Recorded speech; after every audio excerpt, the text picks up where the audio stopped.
everyone, and welcome back into the den. My name is Grey Wolf, and we have a new Raid Shadow Legends video for you. Today we kick off a brand new 5-day challenge, and this time it's all about the orcs. So, another content creator, Volkin, has a code that he has out there that I found to be a really interesting premise. Which is focusing on a specific faction, if you would, right off go to help you in faction wars down the line to help you farm gear faster, which will help you get through Demon Lord faster. It'll help you get through just about anything faster if you have a good way of farming the pieces needed to forge gear. Specifically, because your starter champion will end up opening in faction wars, it will start and have a elongated period for you to use the starter champ's faction. In this case, by picking an orc as your starter, so Gaelic, you're able to keep that specific faction open for a longer period of time. And then you combine that with Artak, who's an orc damage dealer, and Tagoar, who's the healer res for the orc. And you can push really far into faction, or that's the theory, the premise of this, is that you can push really far into faction wars and start farming the gear that you need that way, without having to spend a lot of time messing with Dragon. Or ice golem. So it's a different premise. It was really interesting. I heard about it a week ago when he posted his video, and I'll link that below for you guys if you want to try this out as well. But I was in the middle of doing the Monster Mash group, which was all the kind of like Halloween champions, which I will keep doing and updating, so no worries.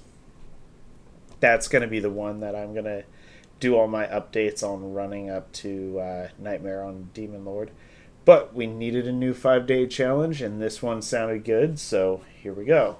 Now, the thing about Artak and Pelops as a code together is that they're both HP-based champions, so just build them as burly as you can get them, and that will be shown in their damage as well as their survivability, so it's really not a bad double code to start with.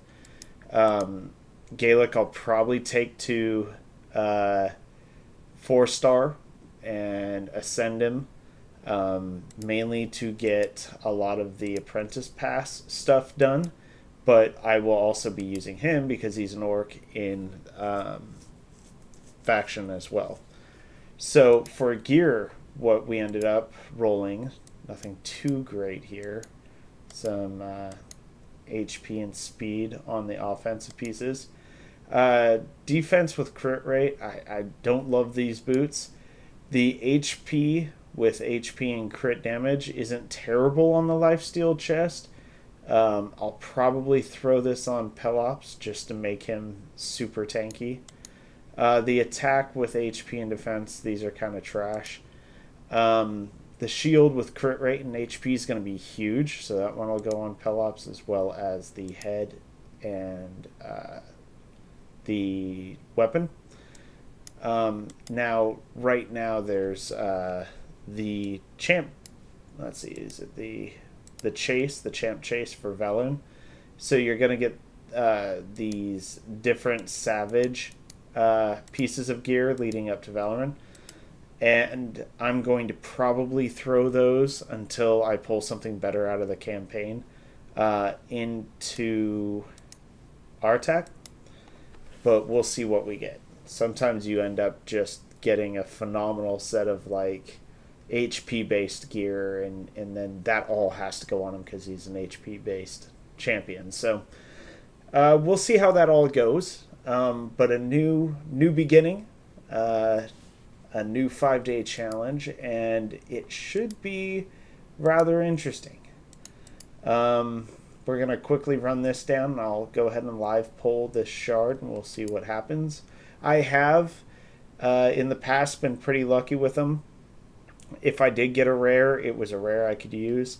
I have pulled a couple epics out of them. Only in one case did my very first shard pull a legendary, and that was amazing to me. um, but let's see what we can do here. Let's gear some people up and start cooking through this. So I'm not gonna put the boots on him. We're gonna go this way. And then for Artak, currently we're going to go weapon and shield, and his gear's all over the place. And then I'll show you what this looks like with the two of them together.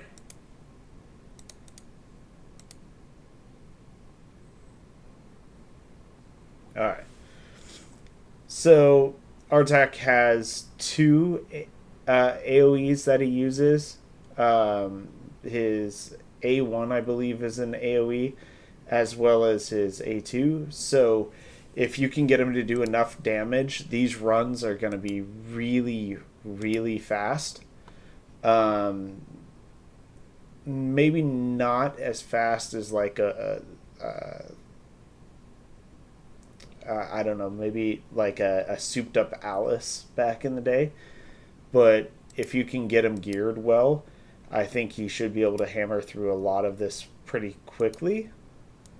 I toyed with the idea of putting Alice in here, but it's really, really hard not to use Pelops in today's version of the new start of the game, because Pelops has literally, through a lot of these 5-day challenges, helped carry me through the final bosses. So like the end of the chapter 12, he's phenomenal in that fight if geared correctly.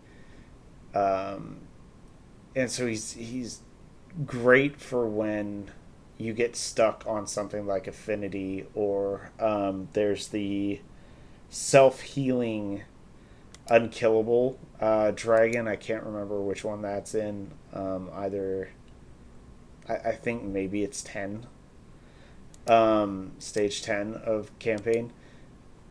That boss is a nightmare unless you can steal those, and with Pelops' ability to steal those buffs, it's way easier to take him down.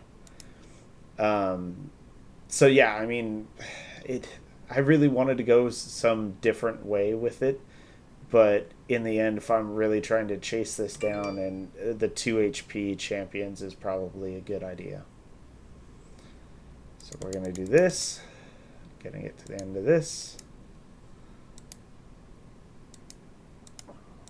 Clear this mission, and then I'll do this poll real quick before I get off to end up having to do a long campaign run. So here we go. Wish me luck. First poll on the new account.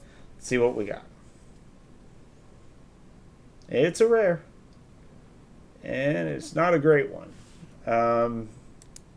Purgator, ignore shields, an AoE, and destroy target's max HP. Alright. I'm sure I'll find something to do with him, but we'll see. Anyways, with that, I got a lot of campaign to farm. I will keep you guys updated on how it goes, and if we're able to race this down and get the Sacred Shard 2-time completed. Thank you for every like and subscribe. It means a lot to Red and I. Keep those coming as we try to build this up. I think we're at 28 now. Slowly getting there, but we appreciate them all. With that, thank you for joining me in the den, and I'll see you in the next one.